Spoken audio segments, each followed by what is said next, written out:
bien-aimés, nous vous bénissons dans le nom de Seigneur Jésus-Christ. Nous continuons avec notre série d'émissions sur comment prier. Avant de me tourner vers le pasteur, je voudrais quand même résumer un peu ce que nous sommes dit la fois passée. Nous avons dit que la véritable prière du chrétien doit venir du cœur. Quand je dis venir du cœur, c'est-à-dire les paroles qu'il prononce doivent venir du cœur. Or, quelles sont ces paroles? Ces paroles sont contenues dans les promesses que nous avons dans la parole de Dieu. C'est-à-dire cette Bible que tu lis, que nous lisons chaque jour. Voilà pourquoi le pasteur nous a toujours recommandé de lire tous les jours la Bible afin de nous approprier ces promesses. Parce que ces promesses nous aident dans nos moments de prière. Voilà pourquoi tout de suite je me tourne vers le pasteur pour lui donner la parole pour que nous continuions dans ses enseignements. Ok, merci frère Eli. Il y a une phrase que j'aime bien, que j'ai l'habitude de prononcer, et c'est l'Esprit qui m'a soufflé, qui m'avait soufflé cette phrase.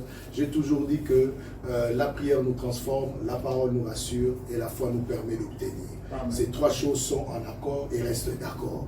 Donc il n'y a pas de prière, ok, sans un soubassement des promesses de la parole. Voilà. Okay. La prière qui vient du cœur, c'est vraiment la prière efficace, c'est une prière qui vient du cœur, où toutes les paroles viennent du cœur, et le cœur d'un chrétien, on sous-entend, est rempli des promesses de la parole de Dieu. Voilà pourquoi quand un chrétien prie, pour le côté pratique, il a l'habitude de prononcer des versets et des chapitres dont tu as l'habitude de lire dans ta Bible. Et ça aussi fait partie de faire en sorte que ta prière soit efficace. Okay? Maintenant, nous voulons un peu voir dans la Bible des gens qui ont prié, des hommes et des femmes de prière. Mais voilà un peu un homme qui s'appelait Daniel, le prophète Daniel.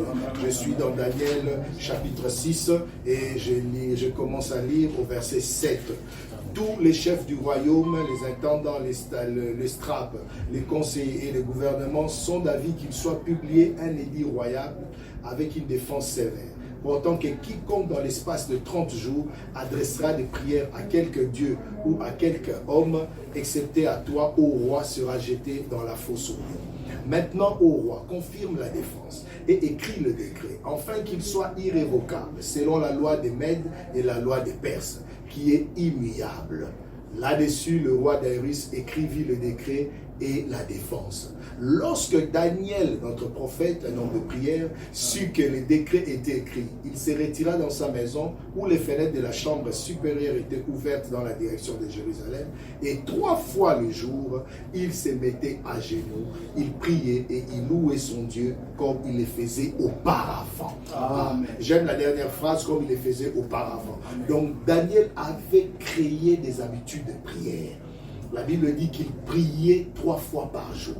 Donc, en priant 3 fois par jour, cela est devenu une habitude pour lui. Donc, Daniel pouvait dormir, et s'il devait prier à 12h ou à 15h, même s'il faisait sa sieste, vite fait, son corps ou son cerveau allait l'interpeller. Ah, c'est l'heure de prière.